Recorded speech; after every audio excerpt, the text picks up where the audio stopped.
오늘 주일 봉독할 하나님의 말씀 마태복음 7장 1절에서 5절 말씀입니다. 비판을 받지 아니하려거든 비판하지 말라.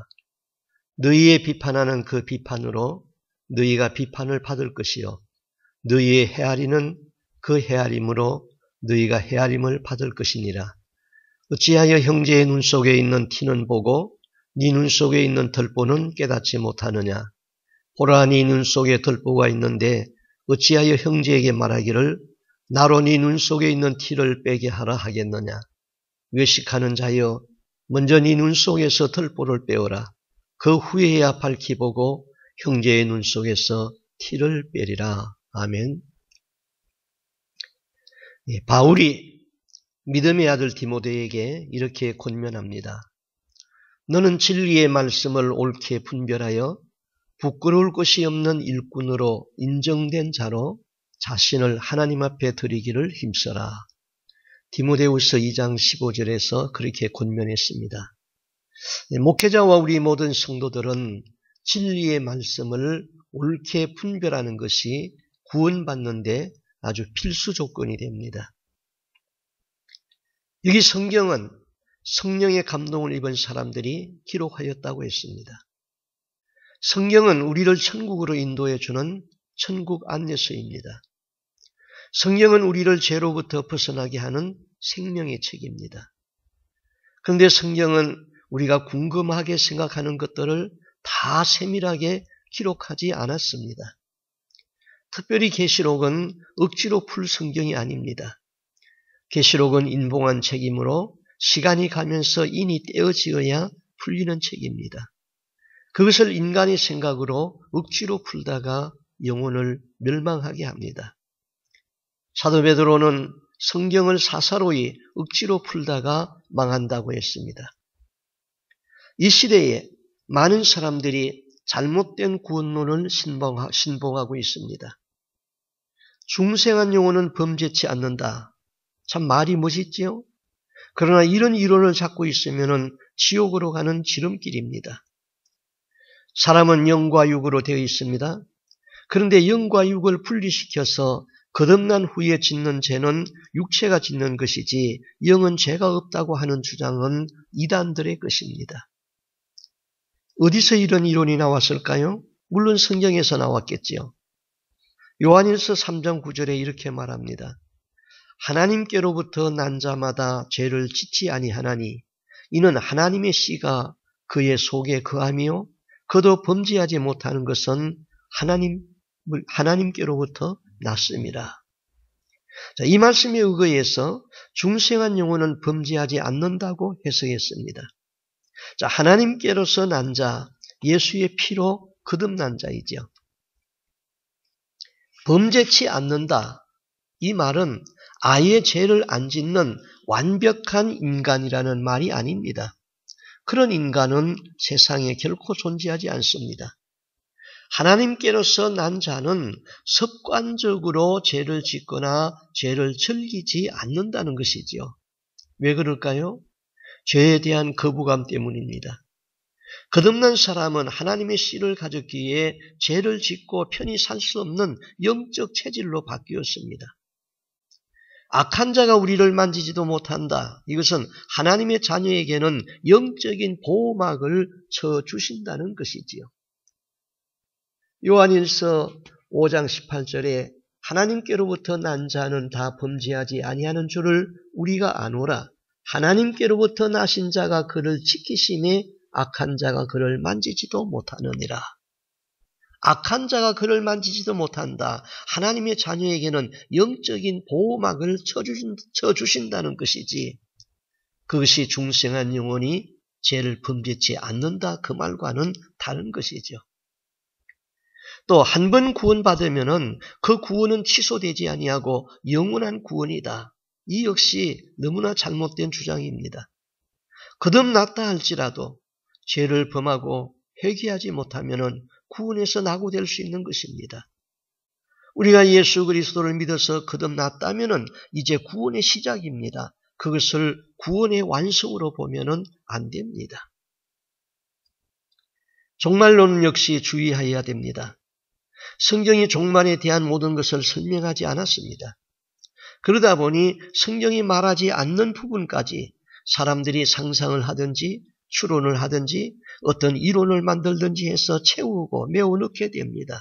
그러다 보니 예수님이 말씀하신 것과는 전혀 다른 엉뚱한 종말론이 나오게 됩니다.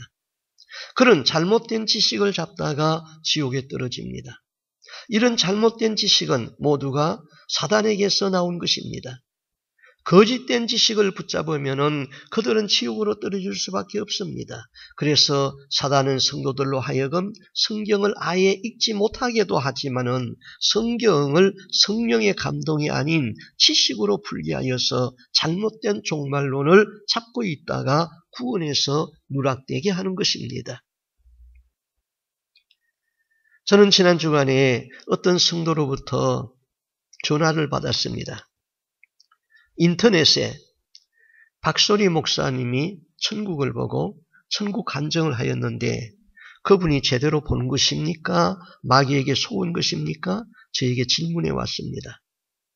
사실 제가 검색하여 보지 않은 부분입니다. 그래서 인터넷을 검색하여 박소리 목사가 천국을 보고 인터넷에 올린 것을 들었습니다.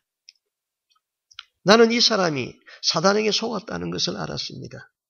진짜 예수님이 천국을 보여준 것이 아니라 사단이 가짜로 만든 천국을 보여주었습니다. 사단도 성경 말씀을 인용하기 때문에 성경을 깊이 모르면은 분별하기가 쉽지 않습니다. 99% 맞는데 1% 틀렸다 봐주자 아닙니다. 진리는 1%도 틀리지 않습니다. 사단은 1% 틀린 것을 잡기 하여서 올무에 걸리게 하는 것입니다. 제가 그분 천국 간증을 1시간 이상 들으면서 여러 군데서 이분이 예수님이 보여준 천국이 아니라 마귀가 보여준 천국을 보았다는 것을 확인이 되었으나 어떤 부분은 여러분이 이해하는 것이 어려울 것 같아서 두 가지만 말씀드립니다. 첫째, 천국에서 아저씨라고 불렀습니다. 사도 요한 아저씨, 천국에서 아저씨라는 호칭은 없습니다. 성경에 사도 아저씨라고 부른 호칭이 없는 것이지요. 두 번째, 그가 천국에서 사도 요한을 만났습니다. 요한이 박소리 목사에게 이렇게 말합니다. 그 말세에 되어질 일들에 대해서 대한 예언의 말씀이지요. 주님께서 속히 오실 것이다. 마지막 때에 내가 이 모든 것을 주의하게 될 것이다. 이 일은 나 요한이 밤모섬에서 기도할 때부터 정해진 것이다. 자, 여러분 이 말씀 들어보면은 단번에 느끼는 것이 있지 않습니까? 성경은 사도 요한이 말세를 주의하는 것이 아닙니다. 모든 심판의 권세는 예수 그리스도에게 있습니다. 그런데 예수님이 사도 요한에게 장차 되어질 일을 보여주었다고 요한이 주의를 한다? 아니지요. 사단은 이렇게 속이는데 영분별이 안 되니까 마귀가 보여주는 가짜 천국을 믿고 거짓 진리를 믿고 따르다가 멸망하는 것입니다. 사단도 자기를 가짜 천국을 만들어서 보여줄 수 있는 그런 능력이 있습니다. 그렇게 속여서 가짜 천국을 믿을 때에 마귀에게 속는 것이죠. 우리가 꼭 도둑질하였다, 살인하였다, 그래서 지옥 가는 것만은 아닙니다. 마귀에게 영적인 부분에 속아도 회개가 안 되면은 지옥 가는 것이죠. 자, 이제 산상보훈 본문으로 돌아오겠습니다. 예수님의 산상수훈 교훈 중에 비판을 받지 아니하려거든 비판하지 말라. 너희의 비판하는 그 비판으로 너희가 비판을 받을 것이고 너희의 헤아리는 그 헤아림으로 너희가 헤아림을 받을 것이니라. 국어사전에 보면은 비판은 사물의 옳고 그름을 가리어 판단하는 것이라고 했습니다. 옳고 그른 바른 분별이 있어야 사회가 발전합니다. 신앙도 바른 분별, 바른 판단이 있어야 됩니다. 여기 본문의 뜻은 비판보다는 비방이라는 말이 예수님이 말씀하는 뜻과 맞는 말씀이죠. 야고보서 4장 11절 12절에 더 잘 설명했습니다. 형제들아 피차에 비방하지 말라. 형제를 비방하는 자나 형제를 판단하는 자는 곧 율법을 비방하고 율법을 판단하는 것이라. 네가 만일 율법을 판단하면은 율법의 준행자가 아니요 재판자로다. 입법자와 재판자는 오직 하나님이시니 능히 구원하기도 하시며 멸하기도 하시느니라. 너는 누구간데 이웃을 판단하느냐. 우리 그리스도인은 거듭난 사람들입니다. 거듭난 사람들은 성령이 함께하는 사람들입니다. 죄 용서함을 받은 우리는 죄를 짓지 아니하려고 노력합니다. 죄 짓는 것을 두려워합니다. 죄는 심판을 불러오기 때문입니다. 그러므로 죄가 무섭다는 것을 압니다. 그럼에도 성숙하지 못한 성도들은 죄 짓는 것을 두려워하지 않습니다. 어떤 죄는 죄를 지으면서도 죄로 생각지 않습니다. 죄의식 없이 죄를 짓습니다. 우리가 가장 쉽게 짓는 죄가 형제를 비방하는 죄입니다. 형제에 대하여 수군거립니다. 중상모략합니다. 험담합니다. 이런 죄는 큰 악의 없이 죄를 짓습니다. 나는 별 죄의식 없이 말했지만은 상대방에게는 큰 상처가 됩니다. 성경은 그 비방과 판단을 중단하라는 것입니다.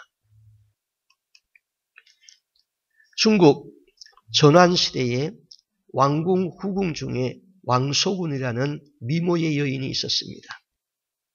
그런데 궁중에서는 왕소군이 추녀라는 소문이 나돌기 시작했습니다. 소문은 돌고 돌아서 황제인 원제의 귀에도 왕소군이 추녀라는 소문이 들렸습니다. 그래서 황제는 처음부터 아예 왕소군을 자기 처소로 부르지도 않았고 왕소군의 방을 찾지도 아니했습니다. 왕소군은 미모의 얼굴을 가졌지만은 잘못된 소문 때문에 황제의 얼굴조차 한 번도 뵙지 못하고 버려진 여자로 살았습니다. 그때 한나라에 흉노족이라는 부족이 살고 있었습니다. 흉노족이 변방을 항상 어지럽혔습니다. 황제는 흉노족을 달래기 위해서 흉노족 족장에게 정략 결혼으로 화친 정책을 꾀했습니다. 황제는 후궁 중에 추물로 소문난 왕소군을 흉노족 족장에게 아내로 주도록 했습니다. 흉노족 족장과 왕소군이 결혼하는 결혼 예식에 참석했던 황제는 왕소군의 뛰어난 미모에 아연실색하게 됩니다. 왕소군처럼 뛰어난 미모가 왕궁 안에는 없었습니다. 왕은 걷잡을 수 없는 분노와 상실감으로 어떤 놈이 왕소군을 추녀라고 소문을 퍼뜨렸는지 찾기 시작했습니다. 그 당시 왕궁에는 초상화를 그리는 화공 모연수가 있었습니다. 화공은 후궁들의 초상화를 그려서 황제에게 바치는 일을 했던 것입니다. 황공 모연수는 자기에게 뇌물을 주지 않는 왕소군을 추녀로 그렸습니다. 그리고 추녀라고 헛소문을 퍼뜨렸던 것입니다. 화가 난 황제는 화공 모연수와 왕소군의 경쟁자인 후궁들에게 참명을 내려서 거짓 소문의 진원을 다스렸습니다. 최고의 미녀를 최고의 추녀로 만들어서 오랑캐의 첩으로 보내게 한 엉터리 소문, 우리는 그것을 유언비어라고 합니다. 유언비어의 글자풀이를 하면은 비자는 떡풍뎅이 비자입니다. 떡풍뎅이 비자는 안일 비자 밑에 벌레 충자를 합친 것입니다. 떡풍뎅이처럼 고약한 냄새를 나타내는 말이 흘러다니는 것이 유언비어입니다. 조작하여 퍼뜨린 말이 유언비어입니다. 우리의 잘생긴 입술이 떡풍뎅이 벌레처럼 고약한 냄새나는 말을 얼마나 많이 합니까? 우리 입은 한 사람을 좋게도 만들고 또 한 사람을 나쁜 사람으로도 만드는 재주를 가지고 있습니다. 형제들아, 피차에 비방하지 말라. 형제를 비방하는 자나 형제를 판단하는 자는 곧 율법을 비방하고 율법을 판단하는 것이라. 특히 지도자는 비방을 하지 말아야 합니다. 지도자는 많은 사람이 신뢰하고 의지하는 사람입니다. 그렇기 때문에 누구든지 와서 자기의 사정을 다 털어놓고 이야기할 수 있는 사람이 되어야 합니다. 교회의 지도자, 장로, 집사, 목사, 권사 누구든지 다른 사람이 찾아와서 위로를 받을 수 있는 사람이 되어야 하고 그 지도자에게 모든 것을 다 쏟아놓을 수 있는 사람이 되어야 됩니다. 제가 박윤선 목사님 주석을 보다가 마음에 와 닿는 글이 있어서 적었습니다. 제가 그 책을 그대로 읽어드리겠습니다. 비평을 잘하면은 그것이 반드시 그 사람에게 정평이 붙게 됩니다. 그 사람은 비평 잘하는 사람이라고 남들에게 알려집니다. 그러나 혀를 깨물면서라도 비평을 하지 않는 사람에게도 정평이 붙습니다. 그분은 일체 남에게 해로운 말을 하지 않는 사람이라는 정평이 붙습니다. 따라서 사람들이 그를 신뢰합니다. 과연 지도자다. 무엇을 부탁할 만하다. 찾아갈 만하다. 그렇게 생각이 든단 말입니다. 하나님의 교회에서 지도자라면 문영혼을 맡은 자입니다. 문영혼의 아픈 사정을 풀어주고 문영혼이 찾아와서 위로를 받을 수 있는 인격이 되어야 합니다. 그런 사람이 되려면 그분은 남에게 해로운 말은 일체 하지 않는 분이다. 그런 사람이 되어야 합니다. 자, 여러분도 동감하시지요? 그 다음 7장 5절에 외식하는 자여 먼저 네 눈 속에서 들보를 빼어라. 그 후에야 밝히 보고 형제의 눈 속에 티를 빼리라. 내가 남을 중상하고 남을 험담하는 그 사람은 사실 그 사람 눈에 더 큰 들보가 있는데 다른 사람의 적은 티를 보고 험담한다는 말씀이지요. 여기 외식하는 자는 바리새 교인의 특징입니다. 외식, 히포크라테스 그랬습니다. 배우, 연기자란 의미입니다. 배우는 집에 가면은 너무나 많은 걱정이 있는데 무대 위에서는 아무 걱정 없는 듯이 웃으면서 연기를 하여야 됩니다. 속사람은 거짓으로 가득한데 겉은 아닌 채 선한 채 하는 것입니다. 하나님은 사람의 중심을 감찰하시고 사람의 생각과 뜻을 헤아립니다. 하나님은 우리가 거룩하게 보이려는 연기에 속지 않으십니다. 거룩을 연기하는 신앙은 피곤합니다. 집에서는 우리가 하루 종일 있어도 피곤하지 않지요? 거룩을 연기하지 않기 때문입니다. 그런데 교회에 와서 거룩을 연기하면 2시간이면 지칩니다. 거룩은 거칠애가 아닌 속사람의 성품이 되어야지 자연스럽고 우리에게 짐이 되지 않습니다. 바리새 교인은 외식하고 스스로 옳다는 자입니다. 그리고 남을 정죄하는 자입니다. 자, 우리가 형제를 비판하거나 판단하지 말아야 할 이유가 있죠. 첫째는 우리 모두가 형제 자매라는 사실 때문입니다. 우리는 우리가 믿는 하나님을 아버지라고 부릅니다. 내 옆에 앉은 형제 자매도 나와 똑같이 하나님을 아버지라고 부릅니다. 그러면 우리는 한 아버지를 가진 형제 자매입니다. 어떤 사람이 내 아들이나 딸에 대하여 비방하고 험담하면 그 부모가 기분 좋겠습니까? 가만히 있겠습니까? 더욱이 한 형제가 형제를 비방하고 험담한다면 그 부모가 비방하는 형제를 가만히 보고 듣고만 있겠습니까? 여러분이 그리스도 안에서 한 형제 자매된 성도들을 비방하고 판단하고 있을 때 하나님은 여러분을 못마땅하게 생각하고 있습니다. 여러분이 비난하는 그 사람을 위해서 예수님이 십자가에서 죽으셨습니다. 하나님이 내가 비방하는 그 사람의 기도를 듣고 계십니다. 하나님이 그 사람에게 은혜를 베풀고 있습니다. 그러므로 이제부터는 형제를 비방하거나 험담하거나 판단하지 마십시오. 두 번째, 우리는 내가 비난하는 그 형제가 경험한 사건의 내용을 깊이 알지 못하고 있기 때문인 것입니다. 남의 사정 모르는 것을 빗대어서 이야기한 이솝 우화의 한 토막입니다. 어느 날 나귀가 등에 장작을 한 짐 싣고 연못을 지나가고 있었습니다. 그런데 그만 한 발이 미끄러지면서 그 연못에 빠졌습니다. 가리는 나귀는 좀 살려주세요, 살려주세요 하고 발부둥을 쳤습니다. 나귀는 짐이 무거워서 일어설 수도 없었습니다. 그때 물속에 있던 개구리들이 일제히 말했습니다. 웬 어리석은 놈 다 보겠군. 물에 빠졌다고 저렇게 소동을 치다니. 우리는 이 물속에서 사는데 네가 이 물속에서 산다고 하면 무슨 소리를 할 테냐? 40대 중년 한 분이 6살 된 아이를 데리고 지하철을 탔습니다. 기차 안에 사람들은 책을 보거나 눈을 감고 조는 사람들이 많았습니다. 이분은 서서 손잡이를 잡고 밖을 쳐다보면서 깊은 시름에 잠겨 있습니다. 근데 6살 된 아이는 전철 안을 뛰어다니면서 조용하지가 않습니다.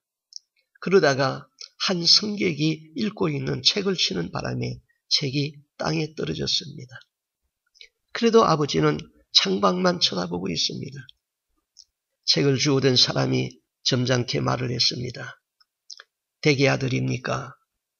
좀 주의를 시키든지 간수를 해야지요. 그때서 이분은 정신이 번쩍 들었습니다. 아, 죄송합니다. 실은 제 엄마가 죽어서 화장을 하고 재를 뿌리고 오는 길인데 저 아이가 아직 철이 없어 저것을 어떻게 키우나 걱정이 됩니다. 그 말을 들은 옆에 사람이 지갑에서 명함을 꺼내주면서 이렇게 말합니다. 안 됐군요. 무엇이든지 도움이 될 수 있는 것은 돕겠습니다. 연락을 주십시오. 이런 사정을 알면은 철모르는 어른 것이 뜰수록 동정과 이해가 되지 않겠습니까? 우리는 다른 사람이 겪는 고통을 다 알지 못합니다. 사건을 모르고 대수롭게 말한 말 한마디가 가슴을 아프게 합니다. 어떤 말은 무서운 고문이 됩니다. 어떤 말은 말 한마디가 일평생 그 사람을 고문시킵니다. 고통을 줍니다. 그 말을 듣지 아니하였다면 인생을 밝게 살 뿐이 어떤 말 한마디 때문에 평생을 정신적 불구로 사는 경우가 많습니다. 말은 해서 좋은 말이 있습니다.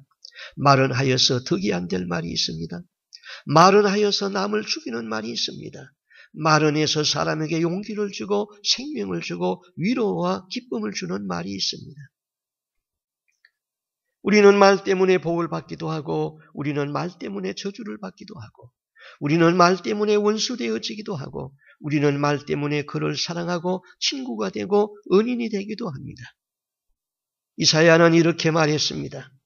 이사야 50장 4절에서 주 여호와께서 학자의 혀를 내게 주사 나로 곰핍한 자를 말로 어떻게 도와줄 줄 알게 하시고 아침마다 깨우치시되 나의 길을 깨우치사 학자같이 알아듣게 하시는도다. 학자의 혀를 기도하십시오. 하나님이 주시는 학자의 혀는 말의 교훈성이 있고 말의 은혜성이 있는 말입니다. 말은 바른 말을 하고 옳은 말을 하는 것도 중요합니다. 그러나 그 말에 은혜성이 있어야 합니다. 말을 바르게 하고 의를 가지고 말해도 은혜성이 없으면 그 말 듣기가 괴롭습니다. 말에는 은혜성이 있어야 됩니다. 학자의 혀는 낙심된 자에게 희망을 줍니다. 좌절한 자에게 용기를 줍니다. 상처 있는 자를 위로하고 치료합니다. 우리는 다 하나님을 아버지로 모시고 다 같이 예수의 피로 구속받은 한 형제입니다. 한 자매입니다. 이 형제의 아픔을 함께 나누고 위로하는 말, 사랑하는 말, 은혜로운 말, 축복하는 말, 용기를 주는 말, 격려하는 말을 하여야 할 것입니다. 그 다음 세 번째, 다른 사람을 판단하는 것은 하나님의 주권 침해라고 했습니다. 여러분은 공주병, 왕자병이라는 말을 들어봤을 것입니다. 이 공주병을 영어로는 신데렐라 컴플렉스라고 합니다. 이와 비슷하게 갓 컴플렉스가 있습니다. 자신이 하나님인 양 모든 것을 판단하고 정죄하는 현상입니다. 이것은 정말 위험한 영적 질환입니다. 위선 중에 큰 위선입니다. 성경은 이렇게 말합니다. 입법자와 재판자는 오직 하나님이시니 능히 구원하기도 하며 멸하기도 하시느니라. 율법을 제정하신 분은 하나님이십니다. 율법을 어기는 자를 심판하시는 자도 하나님이십니다. 율법은 형제를 비방하지 말고 판단하지 말라고 했습니다. 율법에 거치는 자는 하나님이 판단한다고 했습니다. 그런데 내가 왜 율법을 어기면서 형제를 비방합니까? 사건은 잘 알지도 못하면서 형제를 판단하고 심판합니까? 내가 그 사건에 대해서 검사가 되어서 조사해 봤습니까? 잘못된 내 생각으로 판단하고 또 한쪽 사람의 말만 듣고 판단하는 것 아닙니까? 어떤 일이든 하나님만이 참된 판단을 할 수 있습니다. 내가 남을 판단하면 내가 하나님의 자리에 앉는 것입니다. 이것은 하나님의 주권 침해인 것입니다. 내가 누구간데 하나님의 자리에서 사람을 판단합니까? 하나님만이 할 수 있는 판단을 내가 한다면 나는 큰 죄를 짓고 있는 것입니다. 심리학에서 일반적으로 남을 향하여 가혹한 사람일수록 자기를 향한 비난은 조금도 못 참는다고 했습니다. 또 남을 향해서 가혹한 사람일수록 자기를 향해서는 한없이 너그럽다고 했습니다. 이런 사람은 자기가 하는 연애는 로맨스입니다. 그러나 남이 하는 연애는 스캔들입니다. 내가 하는 갬블링은 오락입니다. 남이 하는 갬블링은 도박이라고 합니다.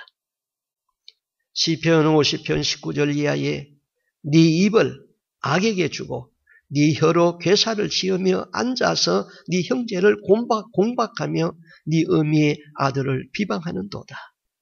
이 입이 아주 재주가 많습니다. 그래서 입을 악에게 내어주고 내 혀로 거짓을 꾸며서 괴사를 지어서 말하고 형제가 말을 할 수 없도록 그냥 공박해서 말하고 또 비방을 합니다. 비방은 내 입을 악에게 내어주는 일입니다. 악한 일입니다. 나는 대수롭지 않게 한 이야기이지만은 심판을 받는 일입니다. 그 다음 네 번째, 비방하는 것, 참소하는 것은 마귀의 전용 무기입니다. 사탄이라는 이름은 히브리어로 사타나스입니다. 그 뜻은 선한 일을 대적하는 두목이라는 뜻입니다. 마귀라는 이름은 헬라어로 디아볼로스입니다. 그 뜻은 중상모략자, 비방자라는 뜻입니다. 사탄이나 마귀라는 이름은 그 하는 짓거리에 따라서 붙인 이름입니다. 마귀는 그 이름대로 비방하고 중상모략하고 참수합니다. 남의 말하는 사람일수록 마귀의 본성을 가진 사람들입니다. 마귀의 본성을 닮은 인간은 남의 말하는 것이 얼마나 재미있는지 모릅니다.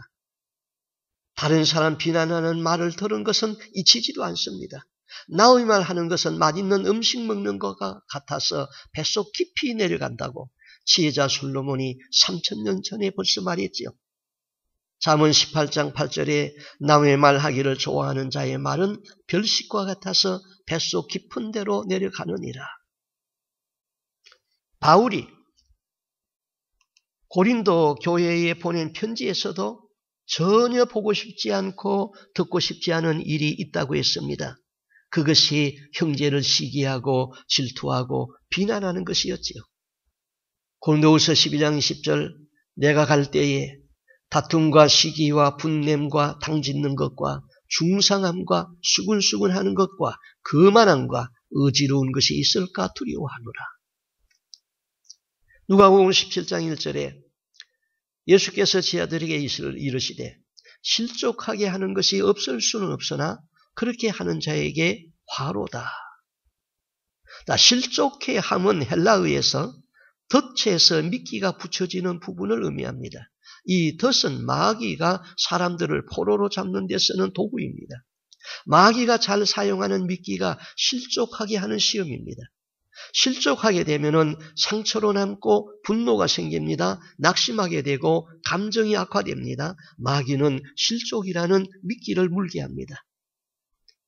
바울은 디모데에게 디모데후서 2장 26절에 그들로 깨어서 마귀의 올무에서 벗어나게 하라고 권면합니다.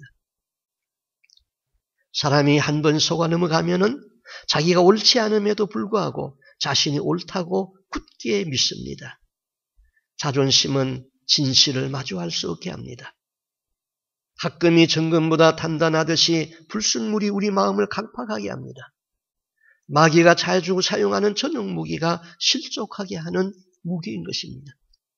마귀는 그 무기를 가지고 사람들에게 상처와 흠집을 내면서 하나님의 교회 공동체를 무너뜨리려고 합니다. 내게 분노의 상태가 오래 간다는 것은 마귀에게 잡혀 있다는 것입니다. 나에게서 섭섭함이 오래간다, 판단과 비난이 일어난다, 슬픔의 상태가 오래간다, 이런 것은 영적으로 건강한 상태가 아닌 것입니다. 개구리와 전갈이라는 우화가 있습니다.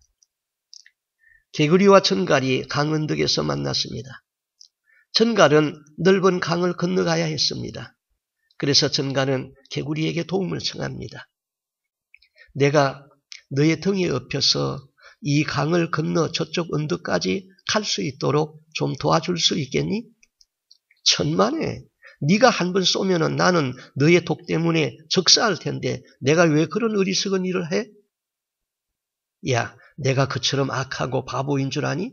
내가 너를 쏘아 죽이면은 나도 물에 빠져 죽을 텐데 어찌 내가 그처럼 어리석게 너를 쏘겠니? 개구리는 이렇게 말하는 전갈의 말을 믿었습니다.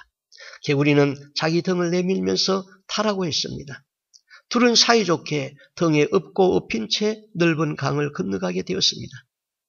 강의 중간쯤에 이르렀을 때에 전갈은 본능적으로 그만 부드러운 개구리의 등을 쏘았습니다. 전갈의 치명적인 도끼가 개구리의 전신에 퍼지게 되었습니다. 내가 말하지 아니했니? 네가 나를 꼭 쏘아 죽일 것이라고. 개구리는 겨우 이렇게 말할 수 있었습니다. 응, 나도 알아. 너를 쏘면 나도 죽게 된다는 사실을.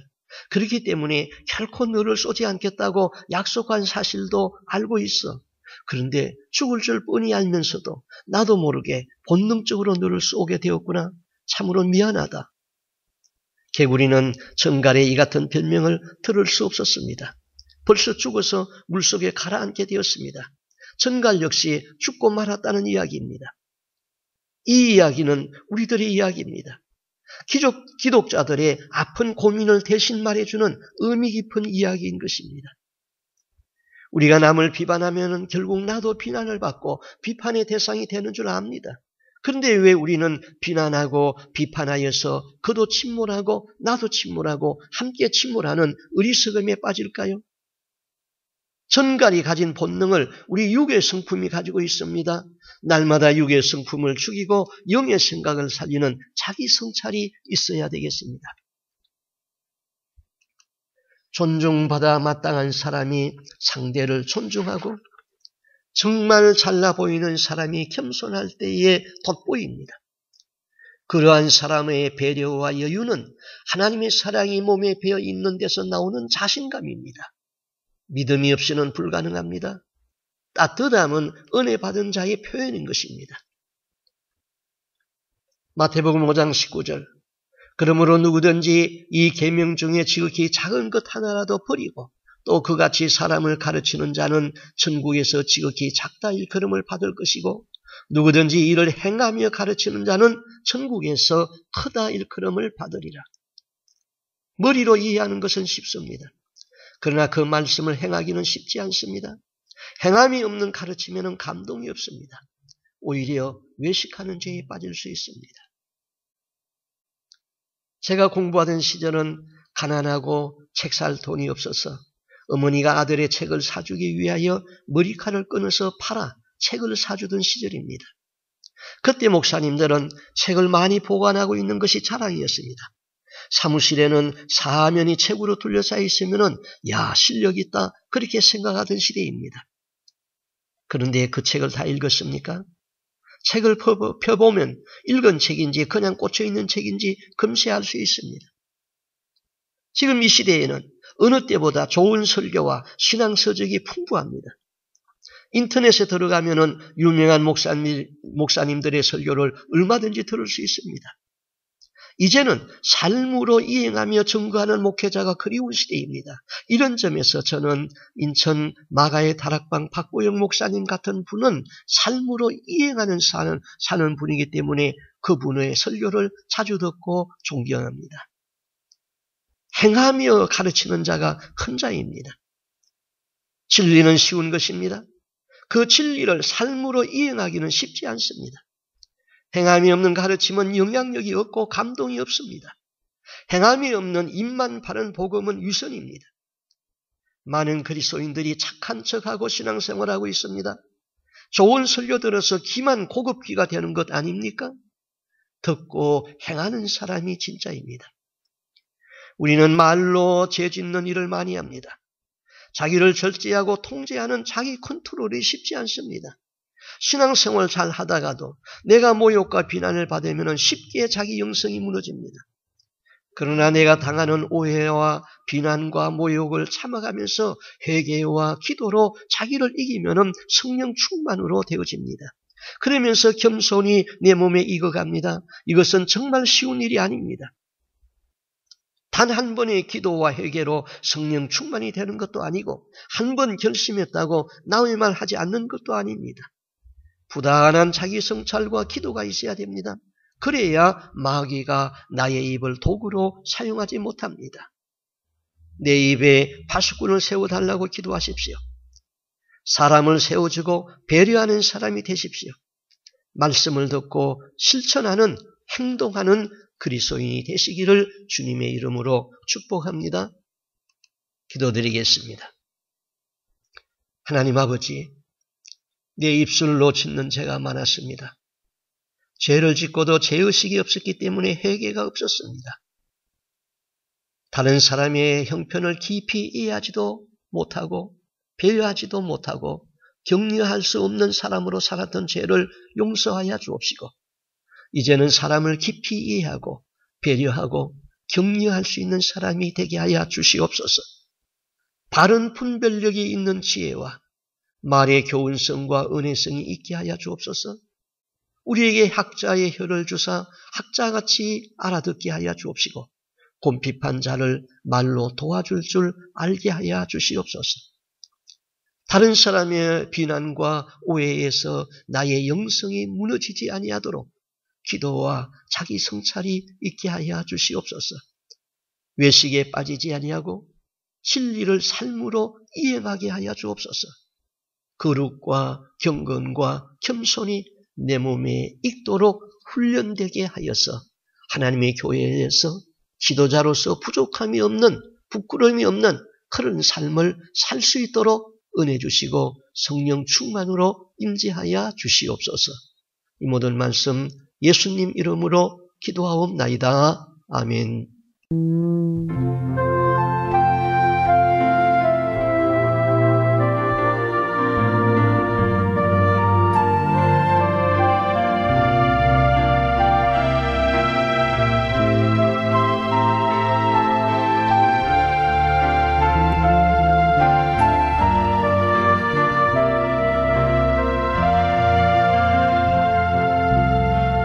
형제의 모습 속에 보이는 하나님 형상 아름다워라.